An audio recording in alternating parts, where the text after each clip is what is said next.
Good morning, boys and girls. Today is Monday, March 23rd, 2020. Welcome to our first day of remote learning. I'm so excited to share this experience with you. It's Miss Larkin here. We will be posting 5 video lessons each day. We will do this every Monday through Friday at 8:10 a.m.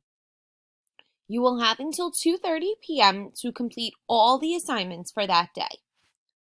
Every Monday, you will receive a music lesson, and each Tuesday, you will receive an art lesson. On those days, you will also be responsible for watching every video lesson and completing the assignment that follows. Since today is Monday, it's a music day. Video lessons will be posted on the class story page, and assignments will be posted on the portfolio page.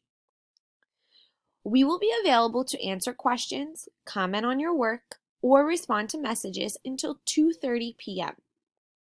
But we will not be answering questions during lunch, which is from 12:45 to 1:35. I know this is a new learning experience for all of us, boys and girls. So just remember, be patient and try your best. Miss Larkin is here if you have any questions. You can always send me a message. I miss you guys. Have a great first day of remote learning. I'll talk to you soon.